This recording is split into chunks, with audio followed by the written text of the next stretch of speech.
San José Iturbide siempre me pareció tranquilo, al menos comparado con otros tramos malditos de la carretera 57.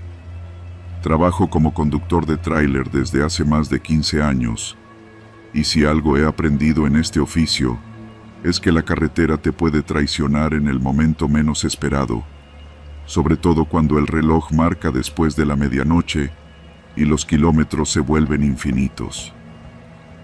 Aquella noche, venía de Querétaro, rumbo a Monterrey. Ya eran casi las 2 de la mañana. El aire estaba helado, pero seco. Lo único que rompía el silencio era el sonido constante del motor y el golpeteo de los neumáticos sobre el asfalto. El tráiler iba medio cargado, así que podía pisarle sin tanto miedo. El tramo entre San José Iturbide y el entronque a Doctor Mora no es tan largo, pero sí jodidamente solitario. Mi plan era parar en el Oxxo que está poco antes del libramiento. Ya conocía a un par de chalanes que hacían guardia ahí, y sabía que podía echarme un café mientras me estiraba un poco. Pero ese descanso nunca llegó. Kilómetro 94. Vi la piedra demasiado tarde. Estaba justo en mi carril, enorme, como si la hubieran puesto ahí a propósito. Instintivamente, giré el volante, pero no fue suficiente. El golpe sacudió toda la cabina, y el tráiler respondió con un vaivén violento. Logré enderezar antes de volcarme, pero de inmediato sentí el rechinar del metal. El neumático delantero derecho había reventado. El tablero empezó a parpadear con advertencias, y el camión se arrastró con esfuerzo hasta detenerse al borde de la cinta asfáltica. Encendí las intermitentes y respiré hondo. «Pinche suerte», murmuré. Bajé de la cabina con la lámpara de cabeza y el chaleco reflejante. Revisé la llanta. Hecha mierda. Había restos de concreto roto pegados entre la goma. Me agaché a recoger uno. No era cualquier piedra. Era un pedazo de banqueta, de esos que usan para obras. ¿Qué hacía eso a mitad de una carretera federal? Fue entonces cuando escuché algo. Un golpe sordo, como si algo cayera desde el monte. Luego otro. Me giré hacia el monte bajo, que a esa altura apenas se alza 1 metro o 2 desde el nivel de la carretera. No vi nada, solo arbustos y la negrura interminable. Me subí rápido a la cabina y cerré con seguro. Marqué al seguro de la empresa, pero el teléfono marcaba sin señal. Puse el radio, pero había demasiada interferencia. Empecé a sudar frío. No me gusta no tener comunicación. En carretera eso es igual a estar muerto. 5 minutos después, otro golpe. Esta vez fue directo en el cofre. Algo, o alguien, le aventó otra piedra. Me asomé por la ventanilla, pero no vi nada. Solo el camino vacío y la línea amarilla brillando bajo la luna. Encendí las luces altas. Nada, ni un alma. Y entonces los vi. Eran 3. Salieron de entre los matorrales como si nada, cubiertos con pasamontañas y cargando tubos, machetes y lo que parecía ser una pistola. No lo pensé. Arranqué el motor de golpe. El tráiler gruñó y el eje delantero vibraba, pero se movió. Uno de ellos le pegó con el tubo a la puerta del copiloto. Otro intentó subirse al escalón, pero logré sacudirlo al girar hacia la carretera. Escuché los gritos, las amenazas. Una piedra voló y reventó el espejo lateral. Metí segunda y luego tercera, y el camión se arrastraba como herido, pero avanzaba. Apreté los dientes. Me temblaban las manos, pero seguía conduciendo. Los vi por el retrovisor. No estaban persiguiéndome en auto. Nada. Solo los 3 tipos que ahora se perdían entre la maleza. Kilómetro 96. El parabrisas estaba rajado. El tablero seguía parpadeando, pero el motor seguía vivo. Tenía que llegar al siguiente retorno, entrar al pueblo y pedir ayuda. Vi el letrero azul. San José Iturbide, 5 kilómetros. El alivio duró segundos. Otro golpe, esta vez debajo de la caja. El tráiler se sacudió. Frené de golpe. Me bajé con la linterna. No vi a nadie, pero habían puesto algo más. Un fierro retorcido, con puntas soldadas como púas, justo detrás de las ruedas traseras. Era una trampa, casera, pero efectiva. Eso no era un asalto improvisado, era una emboscada. Me subí de nuevo. El camión ya no podía avanzar mucho. Lo único que podía hacer era mantenerme en movimiento. Empecé a ver si podía contactar a alguien en la radio y logré captar una frecuencia abierta. Unidad 475, reportando altercado en kilómetro 95. ¿Alguien escucha? Silencio. Luego una voz entrecortada. ¿Estás en San José? Salte de la carretera. Están cazando, hermano. No pares. ¿Quién habla? ¿Policía? ¿Federales? Pregunté, desesperado. Pero la señal se cortó. Están cazando. ¿Quién carajos caza en una carretera? Metí primera otra vez. El tráiler se arrastró sobre el eje dañado. El volante vibraba tanto que me dormía la mano. Apenas iba a 30 kilómetros por hora. Vi luces adelante. Una camioneta blanca estacionada a media carretera. Creí que era una patrulla. Reduje la velocidad, pero no era una patrulla. Dos tipos estaban junto a ella, uno con una lámpara apuntándome directo a los ojos. Me cegó por completo. ¡Alto!, gritó uno. Vi la pistola. No me detuve. Metí segunda y giré bruscamente hacia el acotamiento. El tráiler pasó a menos de 1 metro de la camioneta. Sentí cómo rozó algo. Uno de ellos gritó. El otro disparó. El balazo no rompió el parabrisas, pero impactó en el cofre. Sentí el golpe como si me hubiera pegado a mí. Aceleré. Lo poco que el camión podía dar, lo exprimí. La carretera seguía recta, pero me sabía vigilado, como si estuvieran detrás de cada curva, cada letrero. Kilómetro 98. Alcancé a ver las primeras luces del poblado. Un camión de redilas salía de un rancho. Me metí detrás de él, sin luces, sin pedir permiso. Le hice señas al conductor, gritando por la ventana. El tipo frenó. Bajé corriendo. «Llamen a la policía. Hay gente asaltando tráileres en la carretera. Intentaron matarme». El ranchero me miró confundido. Luego me ofreció su teléfono. Marqué a la Guardia Nacional.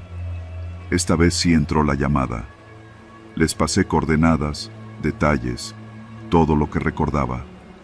Me temblaba todo el cuerpo. Tardaron más de media hora en llegar. Revisaron el camión, recogieron los fierros, tomaron fotos. No prometieron nada. Dijeron que ya había denuncias similares, que se trataba de una banda que opera entre Dolores Hidalgo y San Luis de la Paz. No es la primera vez que usan piedras o fierros, pero casi nunca hay sobrevivientes que puedan contar el cómo, dijo el oficial, mientras me daba una palmada seca en el hombro. Yo solo asentí. Me quedé en la comandancia de San José hasta que amaneció. A las 7, un mecánico de la empresa llegó a remolcar el tráiler. Esa mañana, mientras esperaba que terminaran el papeleo, uno de los policías me dijo: «Tuviste suerte. A otro lo bajaron hace 2 noches. Todavía no lo encuentran. Solo la cabina, sin carga y llena de sangre». Lo miré. No dije nada. Desde entonces, no cruzo por ese tramo de noche. Nunca más. Prefiero dormir en la cabina o dar la vuelta larga por Celaya. Porque una cosa aprendí esa madrugada en la carretera 57. No siempre te asaltan por dinero. A veces solo quieren verte correr y a veces solo quieren cazar.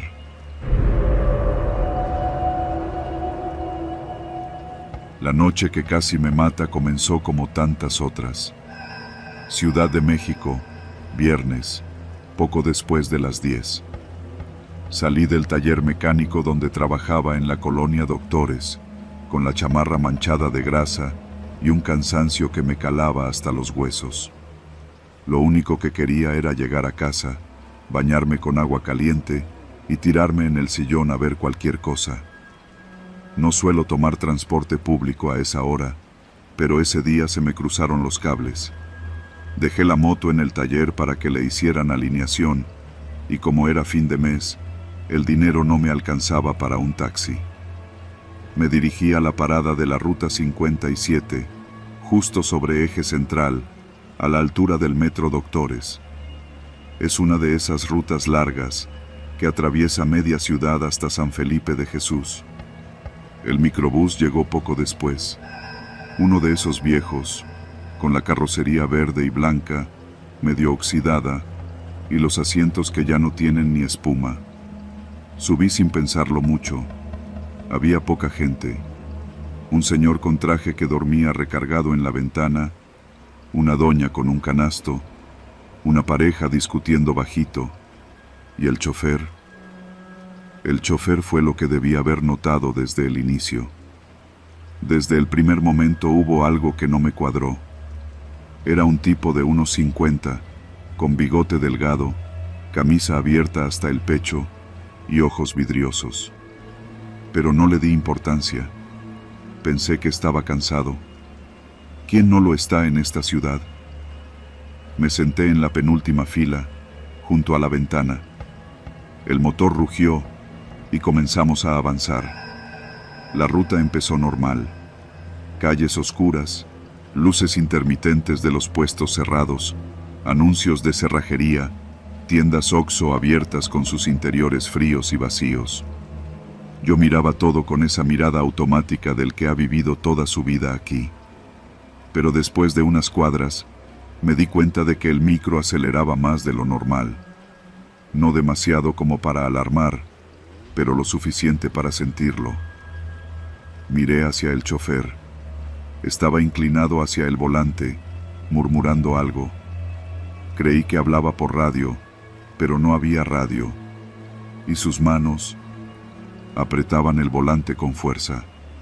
El tipo movía la cabeza de un lado a otro, como si peleara con el sueño o con algo en su cabeza. Aumentó la velocidad. Lo primero que pensé fue, está cansado. Pero luego vino el olor. Un tufo amargo, mezcla de alcohol barato y sudor rancio. Me recorrió las narices como un bofetón. Supe de inmediato lo que era. No había duda, el cabrón estaba borracho. La señora del canasto fue la primera en notarlo también. Se levantó y le gritó desde el pasillo. «Oiga, maneje bien, nos va a matar». El tipo ni volteó, solo pisó más el acelerador. El microbús rugió como un animal herido y avanzó por Eje Central esquivando coches como si jugara. Empezamos a rebotar con los baches, los amortiguadores ya no daban para más. Intenté mantener la calma, pero el tipo de traje se despertó de golpe cuando casi nos pasamos un alto. El micro ni frenó. La pareja dejó de discutir y se agarraron de las manos.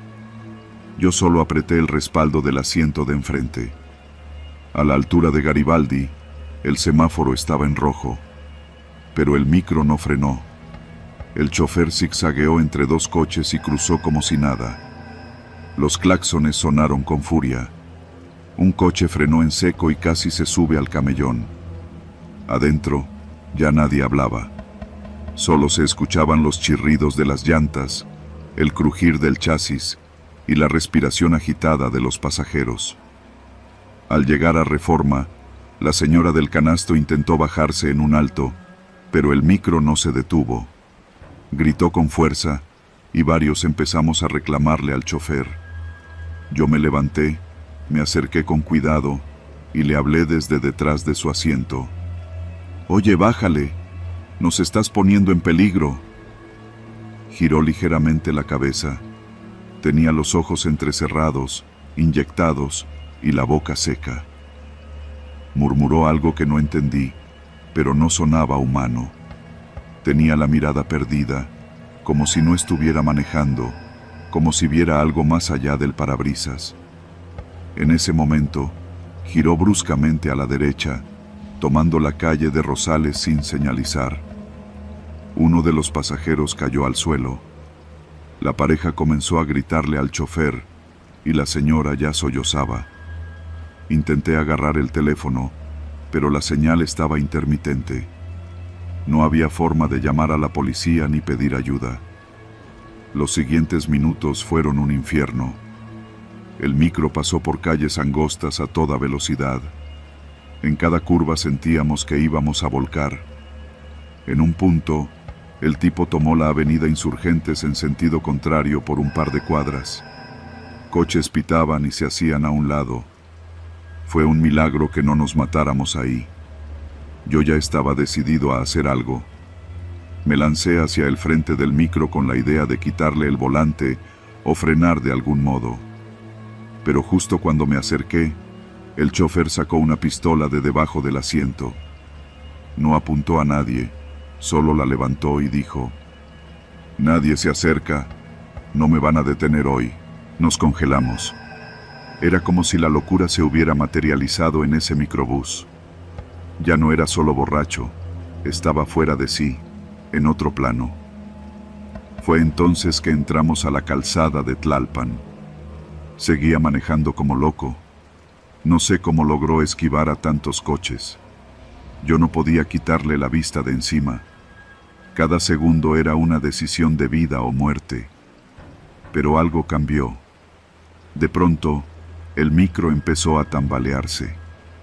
Uno de los neumáticos traseros explotó, probablemente por algún bache o alcantarilla sin tapa. El vehículo perdió estabilidad y se fue de lado, golpeando un poste. Nos sacudimos todos contra los asientos.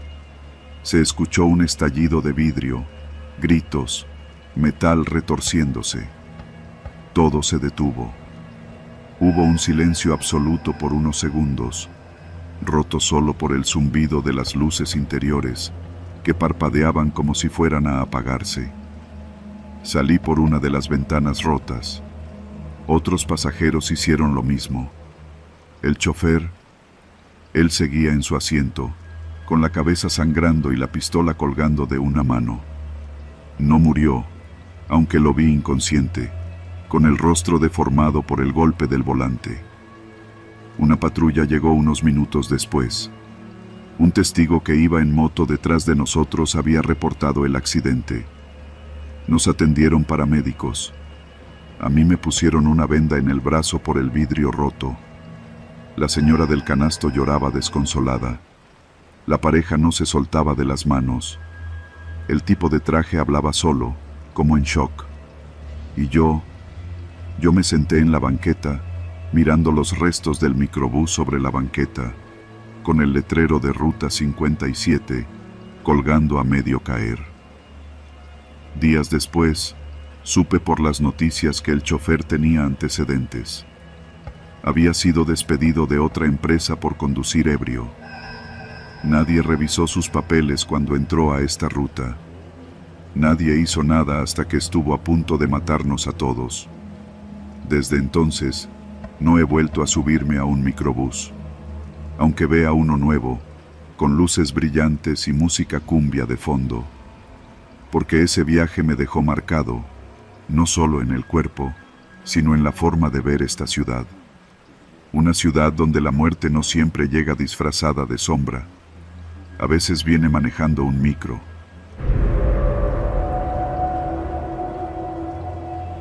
Nunca pensé que lo último que iba a ver antes de todo fuera una fila de gente esperando gasolina. Era martes. Pasaban apenas unos minutos después de las 3 de la tarde. Yo venía bajando por la carretera 57, justo entrando a San José Iturbide, rumbo a Querétaro. Manejaba una camioneta de carga, esas Nissan viejitas que ya suenan más a lámina que a motor, pero aguantan lo que sea. Venía desde San Luis con unos rollos de cable para una obra y me tocó parar en esa gasolinera porque ya la aguja del combustible bailaba en la pura reserva. Nunca me ha gustado parar en carretera. Siempre hay prisas, siempre hay tráfico y últimamente todo mundo anda nervioso. Pero ni modo, necesitaba cargar. La fila era larga, camionetas, autos, hasta un par de motociclistas. Había una pipa también, enorme, blanca, con logos medio despintados, estacionada justo al lado de los surtidores traseros. El operador no se veía por ningún lado. Pensé que estaba haciendo papeleo adentro o dormido en la cabina. Detrás de mí, otro tráiler se estacionó. Yo estaba en medio de dos bestias metálicas, oliendo a diésel, humo caliente, y ese tufo extraño a gasolina derramada que no debería estar tan presente. Había calor, un calor seco, rasposo, con ese viento que sopla pero no refresca. Levanta polvo, te irrita los ojos y hace que el sudor te pique más. Me bajé, cerré la camioneta con seguro y avancé hacia la tienda para comprar un agua. Había una señora con su hijo chiquito en la fila del Oxxo, que está pegado a la gasolinera. Un joven con uniforme de Pemex hablaba por radio en la entrada, con la cara preocupada. Yo solo quería mi botella de agua y regresar al vehículo. No pasaron ni 3 minutos cuando escuché el primer golpe. No fue fuerte, fue seco, como si una llanta reventara o algo de metal cayera mal. Todos volteamos. Vi un auto compacto, gris, derrapando junto a las bombas traseras, y vi cómo impactaba justo contra el costado de la pipa. Fue como una escena que se repite en cámara lenta en tu cabeza, pero no puedes detenerla. El conductor, un chavo, apenas pudo meter freno. Chocó, y todo se quedó en silencio por un segundo. Luego vino el ruido de la muerte, un silbido agudo, como si el aire mismo se partiera. Un chorro de gas comenzó a salir de la parte baja de la pipa. El chavo del Pemex dejó caer el radio. Gritó algo que no entendí. Luego todo fue gritos. Unos corrieron, otros se quedaron congelados. Yo no pensé. Solo corrí hacia la camioneta, pero ni siquiera llegué. El fuego nació de golpe. Primero fue una llamarada pequeña, un hilo naranja, como si alguien hubiera prendido un encendedor cerca del escape. Pero en segundos, eso se convirtió en una explosión. El estruendo sacudió todo. No fue solo un boom, fue una onda que te empuja, te revuelca, te deja sin aire. No alcancé a cubrirme. Salí volando unos metros, directo contra una malla ciclónica. Me dolía todo. No oía nada, solo un zumbido. Me arrastré. La piel de mis brazos ardía y olía a quemado, pero no entendía qué tanto me había pasado. Lo único que veía era humo. Humo denso, oscuro, y las llamas creciendo. El auto que había chocado desapareció. Ni rastros. La pipa estaba convertida en un infierno. Una parte del techo del Oxxo se vino abajo. Gente salía gritando, con la ropa chamuscada, la piel roja. La señora del niño nunca volvió a salir. Yo los había visto entrar antes. No sé si alcanzaron siquiera a reaccionar. Los vidrios explotaron. Todo voló. Me metí como pude bajo una camioneta que estaba estacionada cerca, buscando sombra, protección, algo. El calor era insoportable. Respirar quemaba. No había bomberos, no había nadie que supiera qué hacer. Solo caos. Algunos corrían sin rumbo, otros grababan con el teléfono, idiotas. Gente gritaba nombres, pedía ayuda, y uno nomás podía intentar no morirse. Entonces vi al chofer de la pipa. Estaba en el suelo, boca abajo, a unos metros del fuego, la ropa pegada al cuerpo. No se movía. 2 empleados del Oxxo intentaron acercarse a jalarlo, pero las llamas crecían cada vez más. Las llantas de los autos reventaban una a una, como disparos sordos. El sonido era constante. Explosiones pequeñas, chispas, fierros doblándose por el calor. Me quedé ahí debajo casi media hora. Veía el mundo desde la rendija entre el pavimento y el chasis de esa camioneta. Vi a un chavo de unos 20 años, con el brazo completamente quemado, arrastrarse hasta un charco que antes era agua de la gasolinera. Vi a una señora sangrando de la frente, con los zapatos derretidos, llorar sin poder articular una palabra. Vi cómo la gente se transformaba en supervivientes en segundos. No sé cuánto tardaron los bomberos. Llegaron desde Juventino Rosas y San Luis de la Paz. Cuando los oí, ya el fuego se había tragado casi todo. Pero el miedo no se apaga con agua. Me sacaron casi a rastras. Un paramédico me revisó y dijo que tenía quemaduras de primer grado, golpes, deshidratación. Me llevaron en una ambulancia junto con otros. Nadie hablaba, nadie lloraba. Solo nos mirábamos, como si hubiéramos salido de una guerra que nadie esperaba. En el hospital, mientras me vendaban el brazo, escuché al enfermero decir que habían muerto al menos 9 personas, que la pipa no tenía los permisos, que el conductor no traía descanso, que fue una tragedia anunciada. A mí me dio igual. Yo no podía sacarme de la cabeza el momento justo en que el fuego apareció. Esa maldita fracción de segundo en la que todo cambia, en la que dejas de ser una persona y te vuelves una víctima. Regresé a casa 2 días después. La camioneta quedó perdida. Me llamaron del seguro, pero no quise hablar. Me llamaron unos reporteros también. Tampoco. ¿Qué iban a entender ellos? ¿Qué iban a saber del olor a carne quemada que se te mete en la nariz y no se va? ¿De la imagen del niño que no volvió a salir? Hoy, cuando paso por la 57, no miro a la gasolinera. Ya no está. Solo quedó un terreno negro, cercado.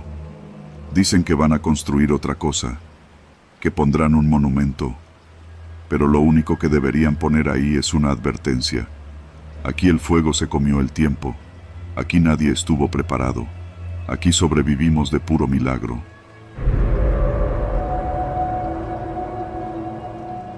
Nunca fui supersticioso, ni de los que creen en fantasmas, ni de los que rezan antes de encender el motor. Pero esa noche en la carretera 57, a la altura de la curva del diablo, aprendí que el miedo más real no viene del más allá, sino de este mundo, del acero, la sangre y la oscuridad. Soy Daniel, tengo 34 años, y esa noche conducía Mitsuru blanco de modelo viejo, cargado con herramientas y refacciones. Trabajo en San Luis Capital, pero vivo en Santa María del Río. Todos los días hago ese trayecto de ida y vuelta. Me sabía de memoria cada bache, cada salida de brecha, cada curva mal señalada. Pero esa maldita curva, esa siempre imponía respeto. Le dicen la curva del diablo porque ahí se han volcado tantos camiones que ya nadie los cuenta. Trailero que la cruza, trailero que cruza los dedos. El pavimento tiene marcas de freno grabadas como cicatrices. Cada vez que pasaba por ahí, bajaba la velocidad. Esa noche, iba solo. Eran casi las 10:30, hacía frío, y la niebla bajaba espesa desde los cerros. No había luna, solo mis faros cortando la negrura. Unos minutos antes, me había detenido en un Oxxo de la última gasolinera del tramo. Compré un café y un gansito. El tipo de la caja, un chavo flaco con cara de desvelo eterno, me dijo sin que se lo preguntara: Cuidado en la curva, jefe. Hace rato pasó un tráiler bien recio. Ni las luces traía. Lo tomé como una advertencia casual, de esas que la gente dice por costumbre. Le respondí con un "gracias, carnal", y seguí mi camino. Pero ya en el coche, con la radio apenas susurrando música norteña vieja, algo no cuadraba. La carretera se sentía rara, demasiado vacía para esa hora. Solo 2 tráileres me habían rebasado en todo el trayecto. Normalmente hay más movimiento, pero esa noche todo estaba muerto. Y cuando me acerqué a la curva, la noté distinta, como si la niebla allí se espesara de golpe, como una nube detenida. Reduje la velocidad a 40, luego a 30. No veía más allá de 10 metros. Iba tenso, los nudillos blancos en el volante, cuando de pronto escuché algo. No fue una explosión. Fue un golpe sordo, seco, como cuando una tonelada de metal cae sobre concreto. Luego el chillido, inconfundible. Un freno de tráiler gritando mientras resbala sin control. Instintivamente, pegué el coche a la derecha. Apagué la radio. No escuchaba nada más que el rumor de los árboles sacudidos por el viento. Pero segundos después, todo se iluminó. No por el cielo, sino por un resplandor anaranjado en la niebla. Me bajé. A lo lejos, el destello intermitente de unas luces de emergencia temblaba como si alguien estuviera agitándolas con rabia. Caminé hacia allá. El olor a diésel y llanta quemada se sentía desde antes de ver nada. Pero cuando la niebla se abrió, me quedé inmóvil. Un tráiler, uno de doble remolque, estaba volcado de costado, atravesando la carretera. Las llantas seguían girando y un líquido oscuro goteaba del tanque roto. Era aceite, pero olía mezclado con algo más metálico, más denso. Y luego los gritos, no de dolor, no de alguien pidiendo ayuda. Eran gritos secos, como ladridos de desesperación. Me acerqué al tractocamión. La cabina estaba destrozada. El parabrisas no existía y las puertas colgaban como alas rotas. Me asomé. El conductor estaba atrapado entre el volante y el tablero. Tenía sangre en la cara y los ojos muy abiertos, pero estaba consciente. Movía los labios, pero no le salía la voz. Le dije que me esperara, que pediría ayuda, pero me sujetó la muñeca con una fuerza que no esperaba de un hombre medio muerto. «No te vayas», susurró. «¿No ves lo que viene?» Me soltó y cerró los ojos. Creí que había muerto, pero seguía respirando, apenas. Saqué el celular. No había señal. Nada. Ni una rayita. Intenté caminar de regreso a mi coche cuando escuché otro ruido.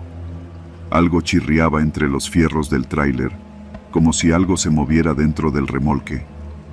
No supe por qué lo hice. Curiosidad, tal vez. O estupidez. Rodeé el tráiler. La parte trasera estaba abollada, la puerta de acero desprendida de una bisagra. Me acerqué y usé mi linterna. Dentro no había carga, solo jaulas. Docenas de jaulas de metal, vacías. Y una sola abierta, con las cadenas rotas. El resto estaban selladas, con etiquetas que decían «Vivo». Ningún logotipo, ninguna empresa, solo eso. Y entonces entendí. El tráiler no transportaba carga, transportaba animales, o algo parecido. Pero en vez de sentir alivio de no verlos, sentí pánico, porque una jaula estaba abierta. Algo había salido de allí. Escuché pasos, lentos, pesados. Venían desde los árboles, del lado del barranco. Retrocedí sin voltear, tropezando con piedras sueltas. Corrí hacia el coche, resbalándome, y cuando llegué, intenté encenderlo. Nada, ni un solo giro del motor, como si la batería hubiera muerto de golpe. Y en ese silencio, lo vi. Una silueta cruzó la carretera detrás del tráiler. No era animal, no era humano. Caminaba erguido, pero descompensado, como si cada pierna no supiera cómo coordinarse con la otra. Apenas lo vi, algo en mi cuerpo me gritó que no debía moverme. Me agaché, con el corazón martillándome el pecho, mientras veía cómo esa figura desaparecía entre la neblina. Pasaron quizá 10 o 15 segundos antes de que todo se desatara. Una camioneta blanca, de doble cabina, llegó a toda velocidad. No vio el tráiler hasta que fue demasiado tarde. Intentó frenar, pero lo único que logró fue perder el control. Se estrelló contra el costado del tráiler con un ruido de metal reventado. Yo grité, sin darme cuenta. Me acerqué corriendo, esperando encontrar a alguien vivo. Había 3 personas dentro, 2 hombres y una mujer. Solo uno de los hombres se movía, medio consciente, con un brazo torcido como muñeco roto. El otro no tenía rostro, solo un charco oscuro que goteaba lentamente. La mujer, por suerte, solo parecía inconsciente. Pero no pude ayudarlos, porque desde el monte se escuchó un rugido, y esta vez no fue mi imaginación. Algo más se movía en la oscuridad. Me arrastré con la mujer en brazos hasta mi coche, como pude. La recosté en el asiento trasero. El tipo consciente no podía caminar, pero se arrastró detrás. Cuando los 3 estábamos dentro, cerré las puertas y esperé. No sabía qué hacer. No podía salir. No podía arrancar. Solo tenía el celular, inútil, como adorno. Y entonces llegaron más luces. Luces azules y rojas. Una patrulla. El oficial se bajó y vio el desastre. Se acercó con la mano en la pistola, gritando órdenes que no escuchamos bien.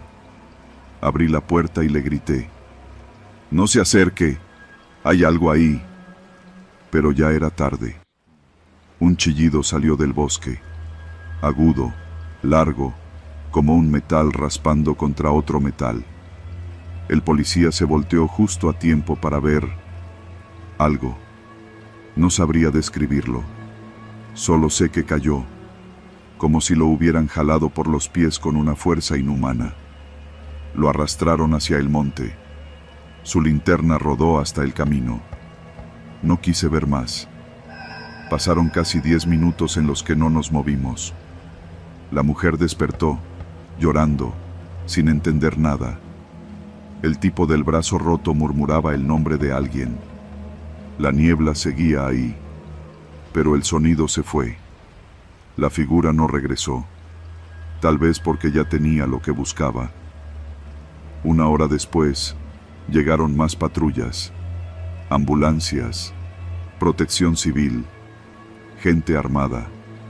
Nadie quiso decirme qué era lo que transportaba ese tráiler, ni por qué no tenía placas, ni por qué había militares revisando los restos al amanecer. Solo me dijeron que me fuera, que tuviera cuidado y que no hablara. Pero yo no puedo olvidar. Cada que paso por esa curva, porque sí, aún paso por ahí, bajo el volumen de la radio, apago las luces altas y murmuro los nombres de los que no sobrevivieron, porque sé que lo que sea que venía en esa jaula aún anda suelto. No sé si fue un experimento, un error, un castigo. Solo sé que en la curva del diablo, a veces, la muerte no llega con una guadaña. Llega envuelta en acero, arrastrándose entre la niebla, con garras invisibles y hambre.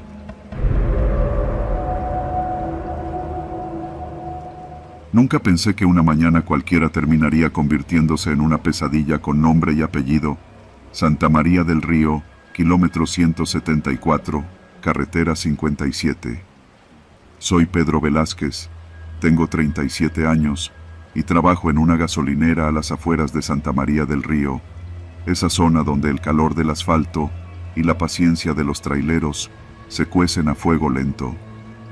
Ese día, como muchos otros, me levanté a las 5 para llegar a las 6 al changarro. Llevaba mi café en termo y la misma música de siempre en el estéreo del carro. Boleros viejos que me hacen sentir que la vida no va tan rápido. Alrededor de las 8, mientras despachaba diésel a una pipa que venía de Celaya, se escuchó un estruendo seco, como si el cielo mismo se hubiera quebrado. Me giré hacia la carretera y vi la polvareda antes que el camión. Un tráiler doble remolque tambaleándose cuesta abajo, con una llanta hecha trizas y el contenedor trasero casi despegado. En segundos, se volcó. El impacto fue brutal. La caja trasera reventó contra la cuneta y quedó abierta como un animal destripado. No vi fuego ni escuché explosiones. Solo el chirriar del metal arrastrándose sobre el asfalto caliente y luego... silencio. Un silencio pesado, espeso, como si el aire se hubiera detenido para ver qué hacíamos nosotros. Fui el primero en llegar. Corrí con el corazón reventándome el pecho, pensando que el chofer estaría atrapado. Pero al llegar, me di cuenta de que no era el único que había escuchado el estruendo. Desde las casas cercanas, por la zona de la tinaja, comenzaron a salir personas, primero 2 o 3, luego decenas. Mujeres con rebozos, chamacos sin zapatos, hombres en chanclas y sombreros viejos. Todos iban directo al tráiler. Y entonces, lo vi. Cajas de electrodomésticos, televisores, bocinas, paquetes de pañales, garrafones de aceite. El camión venía cargado como para surtir una sucursal entera de Costco. Las puertas traseras estaban arrancadas y los productos habían quedado expuestos, brillando al sol. No pasó ni un minuto antes de que comenzaran a saquear. Intenté detenerlos. Les grité que esperaran a la Guardia Nacional, que había que ayudar al chofer, pero fue inútil. Era como si hubieran perdido la capacidad de escuchar. Uno de ellos me empujó y me dijo: «Cállate, cabrón. Esto ya no es tu bronca». Yo quería marcar al 911, pero al ver la reacción de la gente, me di cuenta de que si sacaba el teléfono, tal vez no salía de ahí con vida. No era solo rapiña, era furia. Era hambre disfrazada de oportunidad. Vi a una mujer con un bebé cargando una caja de leche en polvo. Vi a un tipo con los brazos llenos de botellas de whisky importado. Vi a 2 adolescentes forcejeando por una televisión. La gente ya no era gente. Eran animales salvajes, desatados, como si el accidente les hubiera dado permiso para dejar de fingir que eran civilizados. Y lo peor vino después. A eso de las 8:30, llegó una camioneta negra, baja, polarizada, sin placas. Se estacionó a un lado del tráiler como si fuera la dueña del lugar. Bajaron 4 tipos, todos armados. No con pistolas de juguete, sino con fusiles de verdad, automáticos. Uno traía chaleco con la palabra seguridad privada, aunque era obvio que no era de ninguna empresa conocida. Uno de ellos disparó al aire y gritó: «Ya estuvo. A partir de ahorita, esto se reparte como nosotros digamos». Y la rapiña se transformó en otra cosa, en un negocio improvisado, en una plaza tomada por la ley del más fuerte.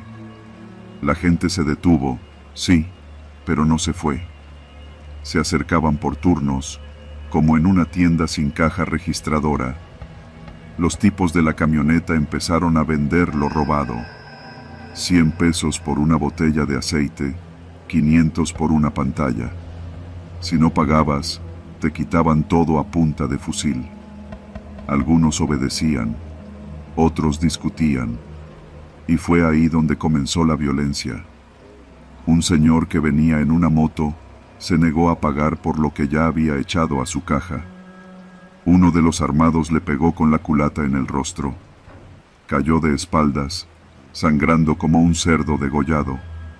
Nadie lo ayudó. Se quedó ahí tirado mientras los demás hacían como que no lo veían.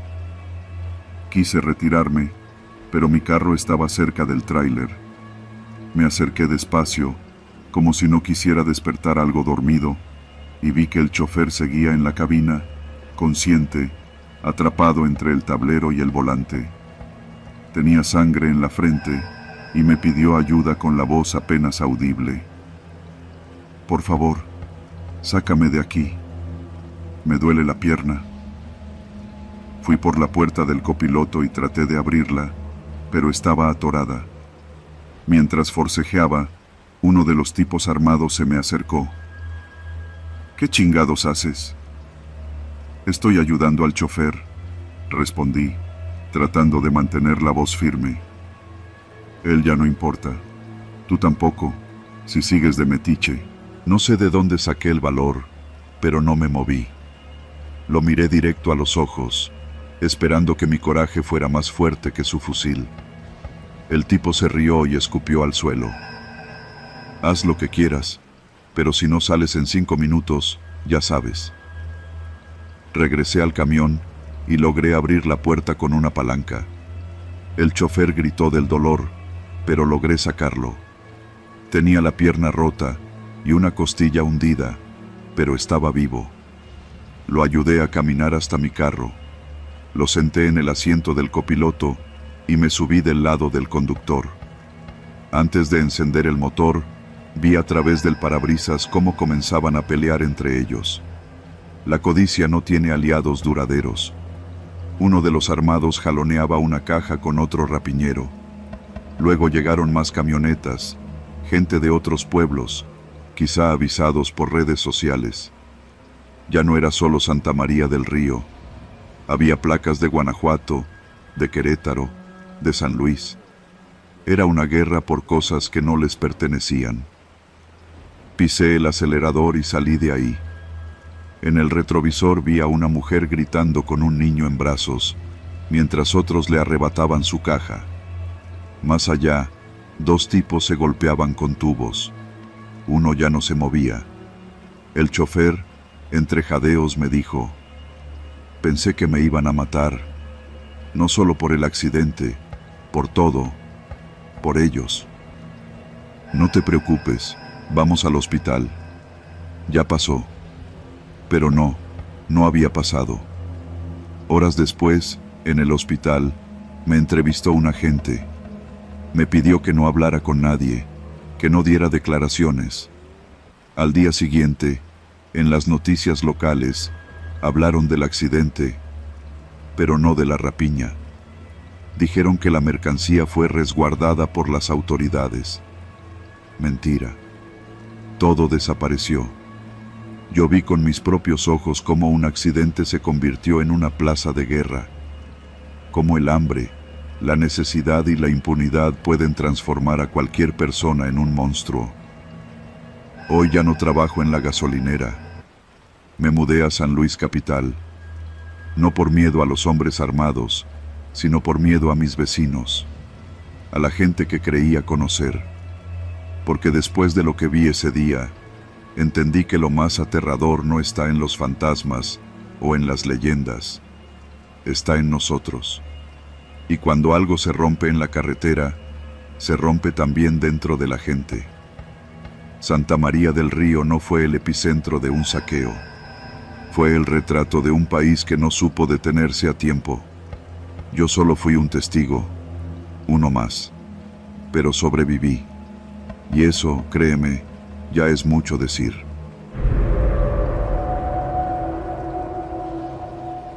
Me llamo Ignacio, pero en la carretera todos me conocen como el Tacho. Llevo más de 20 años conduciendo tráiler, y si algo me enseñó la vida en el volante, es que el camino no perdona. No importa cuántas veces hayas pasado por el mismo tramo, basta un error, un instante de descuido, para no volver a casa. Ese martes cargué desde Querétaro. Era un envío sencillo, cajas de autopartes para un cliente en Saltillo. No era un trayecto complicado y el clima andaba seco, despejado. Pero cuando uno trabaja en transporte, sabe que el verdadero peligro no es el clima, es la gente. Pasaban de las 6 de la tarde cuando crucé San José Iturbide. Llevaba buen ritmo. Ya conocía bien ese tramo de la carretera 57. Muchos la ven como una vía segura, pero nosotros, los del gremio, sabemos de sus historias. Rumores de asaltos, desapariciones, incluso compañeros que nunca volvieron a contestar el radio. La cabina olía a café frío y tabaco viejo. El aire acondicionado apenas funcionaba, así que bajaba la ventana de vez en cuando para que entrara algo de brisa. Sonaba en el estéreo una de esas estaciones donde aún tocan cumbias de antaño, y por un momento todo parecía tranquilo. Hasta que vi la patrulla. Era una pick-up blanca con torreta, estacionada en el acotamiento. Dos tipos con chalecos tácticos y armas largas me hicieron la señal de que me detuviera. No parecían federales. No traían logotipos ni uniforme, solo camisolas negras y pasamontañas. El corazón me dio un salto. Me hice el desentendido. Fingí no verlos y bajé la velocidad mientras pasaba a su lado. En el retrovisor vi cómo uno subía a la batea y el otro al volante. Encendieron las luces y comenzaron a seguirme. La sangre me palpitaba en las sienes. Ya me habían contado de estas cosas. Falsos retenes, falsos federales y verdaderos hijos de la chingada. Pisé el acelerador, no al máximo, pero sí lo suficiente para dejarles claro que no pensaba detenerme así como así. A los pocos minutos, ya no estaban detrás de mí. Respiré hondo, pensando que quizás solo querían intimidar. Pero al tomar una curva cerrada, la carretera se abrió a un tramo largo y solitario. En medio del camino, una camioneta bloqueaba ambos carriles. Era la misma, y esta vez no estaban jugando. Tuve que frenar en seco. Los frenos rechinaron con fuerza y el tráiler se detuvo a escasos metros de la barricada. Tres tipos salieron de entre los matorrales del lado derecho. Uno traía una AK-47. Otro llevaba una máscara de calavera pintada. El tercero, más bajo, cargaba una escopeta recortada. Uno se acercó a la puerta de mi cabina. Me apuntó con el fusil. «Bájate, compa». Despacio. Obedecí. Las rodillas me temblaban. No era la primera vez que me paraban, pero sí la primera que todo olía a ejecución. «¿Qué llevas?», preguntó el de la calavera. «Autopartes», respondí. Me pidieron las llaves. Uno de ellos se subió y arrancó el tráiler, girando con torpeza hacia una brecha que salía de la carretera. Los otros dos me empujaron al monte. Caminamos entre la maleza hasta una casucha de concreto sin ventanas, medio oculta por un montón de mezquites. Al llegar, me sentaron en el suelo. El más joven me quitó el celular y lo apagó. «No lo intentes, ni lo pienses», me dijo, apuntándome a la cara con la recortada. Pensé en mi esposa, en mis hijos, en el cumpleaños de mi hija que era el sábado. No me podía morir ahí, no sin intentarlo todo. Pasó más de una hora. El sol bajaba rápido, tiñendo de naranja la tierra seca. Por un hueco en la pared, vi cómo regresaba el tráiler, pero no venía solo. Otra camioneta venía detrás, esta vez una Lobo con vidrios polarizados. De ella bajaron dos tipos más. Uno traía una laptop. La conectaron al sistema de rastreo satelital del tráiler y comenzaron a borrar datos. Todo estaba fríamente planeado. Sabían lo que hacían. El líder del grupo, uno alto, sin pasamontañas, con barba de candado y mirada de tigre, se me acercó. «Mira, Don, si se está tranquilo, no le pasa nada, pero si hace una pendejada». Se tocó el cuello con el dedo índice. «No quiero problemas», contesté. «Solo quiero irme con vida». Se carcajeó, una risa hueca, sin alma. «Eso lo decidimos nosotros». Los minutos se volvieron eternos. El sudor me corría por la espalda como si tuviera fiebre. Uno de los tipos se distrajo viendo su celular. Otro fumaba sin dejar de apuntarme. Yo solo contaba mentalmente mis opciones. Tenía un cúter pequeño escondido en el dobladillo del pantalón. Un viejo hábito que aprendí de un compa que fue secuestrado y logró escapar. Lo saqué con cuidado, escondiéndolo en la palma. Esperé. El que fumaba se alejó unos pasos para mear. El del celular bajó la guardia. Me lancé contra él con todo mi peso. Le clavé el cúter en la pierna. Gritó. Me levanté con fuerza y corrí hacia los matorrales. Detrás de mí escuché un disparo. La bala me rozó el hombro izquierdo, pero seguí corriendo. No sabía a dónde. Solo sabía que no podía quedarme ahí. Corrí hasta que las piernas me dolieron como nunca. Llegué a un alambrado oxidado. Lo salté. Del otro lado, un pequeño establo vacío. Me metí, respirando con dificultad. Sangraba, pero no era grave. Cerré la puerta con un palo atravesado. Me escondí detrás de unas pacas de heno. Los escuché pasar cerca. Gritaban mi nombre como si me conocieran. Estaban cazándome. Aguanté ahí más de 2 horas. Cuando por fin todo quedó en silencio, salí gateando. No quise correr más. Caminé por una terracería, siguiendo el sonido lejano de los motores. Vi las luces de un taller mecánico y supe que estaba cerca de la zona industrial. Golpeé la puerta con los nudillos ensangrentados. Me abrió un señor con cara de susto. Apenas me vio, marcó al 911. Llegaron los municipales, luego la Guardia Nacional. Les conté todo. La emboscada, el tráiler robado, el escondite en el monte. Me llevaron al hospital en San Luis de la Paz. Ahí me limpiaron la herida. Estuve 2 noches en observación. La fiscalía me interrogó hasta el cansancio. Nunca recuperaron el tráiler. Nunca atraparon a los tipos. Pero estoy vivo. Y eso, en este oficio, es una victoria. Desde entonces no he vuelto a cruzar por la carretera 57 sin sentir que algo me observa desde los matorrales. Ya no conduzco de noche. Y siempre, siempre llevo ese cúter conmigo. Porque en este país, a veces la única diferencia entre volver a casa o terminar en una fosa es un filo escondido y las ganas de pelear por tu vida.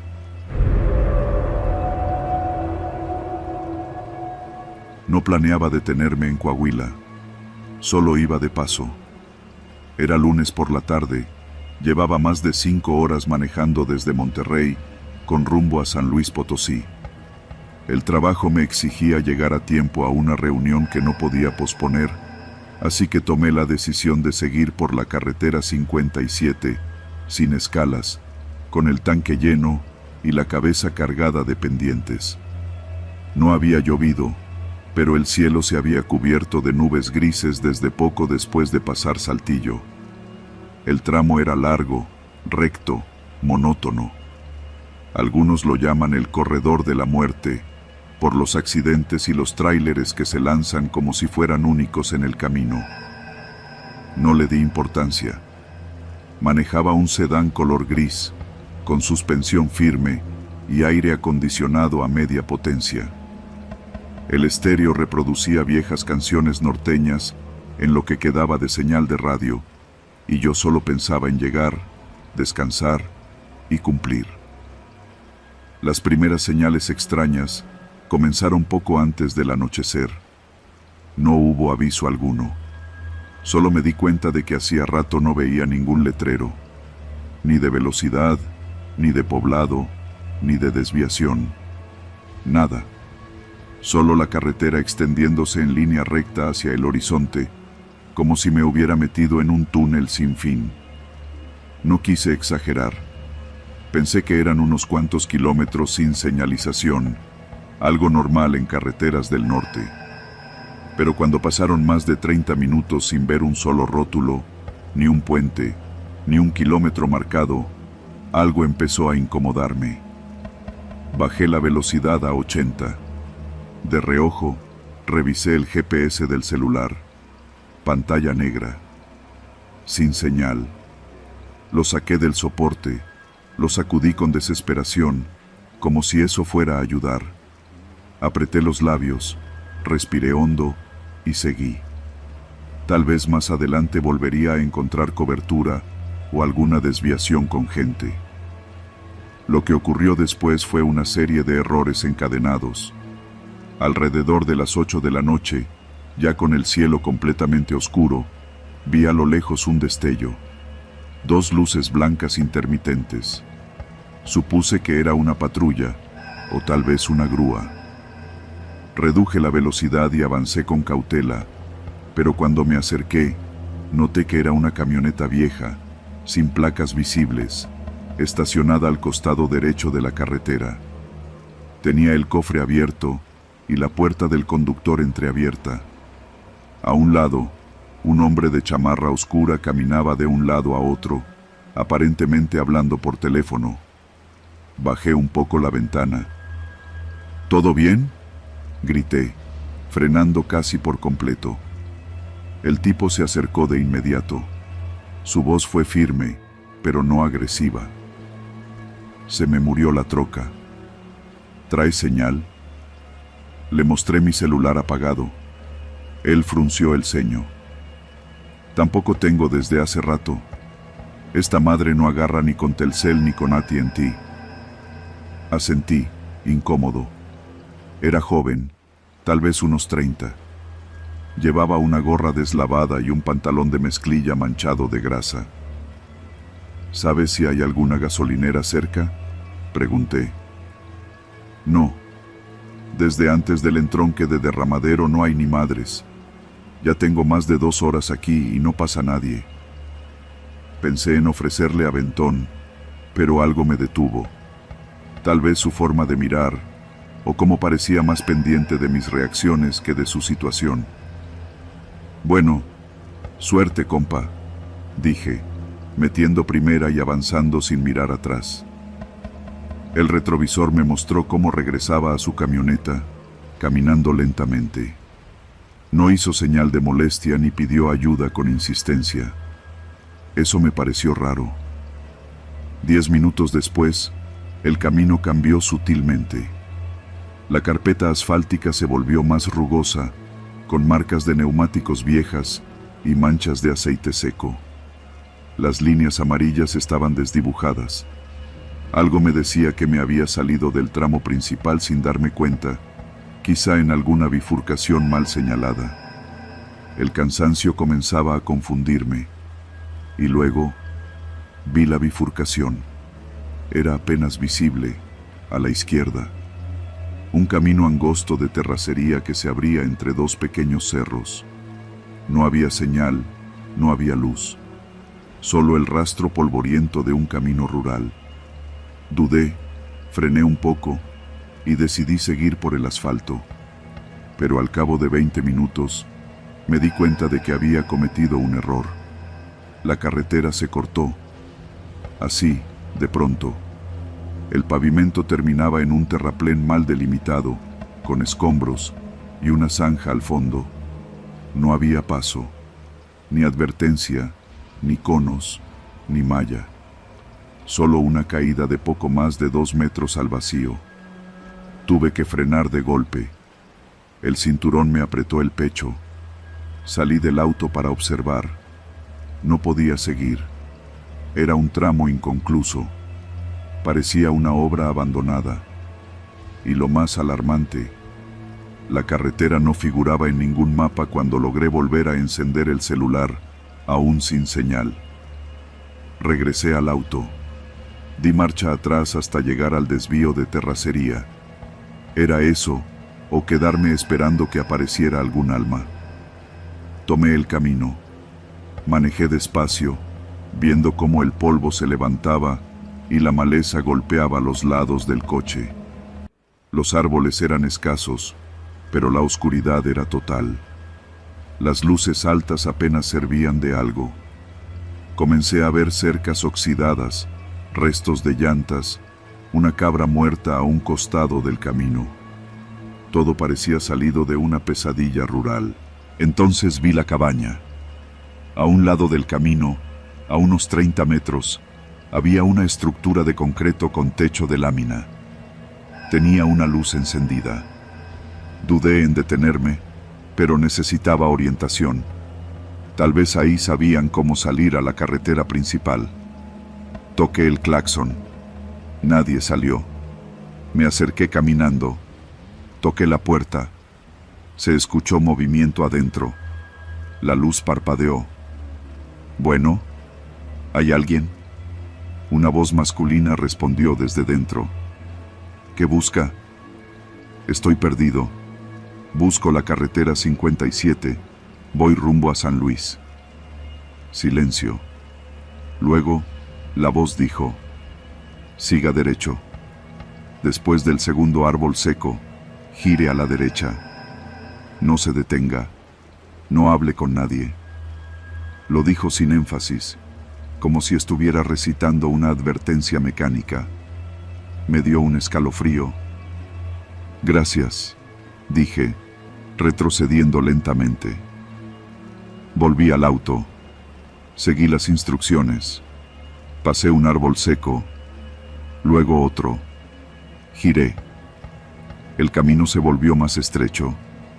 No tardó mucho en complicarse más. 2 hombres caminaban a media vereda. No traían lámparas. No tenían maletas. Uno de ellos cargaba algo envuelto en una lona. Me vieron de reojo. Intenté no mirarlos directamente. Apreté el acelerador. Unos metros más adelante, otro vehículo bloqueaba parcialmente el paso. Una camioneta blanca sin placas. La misma, o al menos igual a la de antes. La puerta abierta. Nadie dentro. Mi corazón palpitaba con fuerza. Bajé la velocidad. Las luces delanteras revelaron huellas recientes en el lodo. No sabía si intentar rodearla o regresar. En ese momento, alguien salió de entre los matorrales. Era el mismo tipo de antes. «¿Qué? ¿Ya no me saludas?», lo dijo con una sonrisa torcida. Esta vez tenía algo en la mano, algo que parecía una barra metálica. No dudé. Pisé el acelerador. El auto se sacudió al golpear el costado de la camioneta blanca, pero pasó. Escuché un grito detrás de mí, luego el sonido metálico de algo golpeando el cofre. Seguí sin mirar atrás. Después de lo que pareció una eternidad, la terracería se transformó otra vez en asfalto. Luego, una señal. Carretera 57, kilómetro 422. Nunca me había sentido tan aliviado al ver algo tan sencillo. No me detuve. No hasta llegar a un retén de la Guardia Nacional, donde me bajé temblando. Les conté una versión editada, suficiente para justificar el golpe en el coche y mi desesperación. Me ofrecieron escolta hasta el siguiente poblado. Por esa zona no hay señalización. Hace años dejaron una obra inconclusa y nadie le dio seguimiento. «Mejor no se meta por allá nunca más», dijo uno de los elementos. «No lo haré, eso lo tengo claro. Desde esa noche, evito manejar de noche. Llevo mapas impresos, y cada vez que paso por Coahuila, bajo la velocidad, sin importar el horario. No quiero volver a quedar atrapado en un kilómetro que no aparece en ningún plano. Uno donde la carretera no perdona distracciones». donde perderse puede no tener retorno.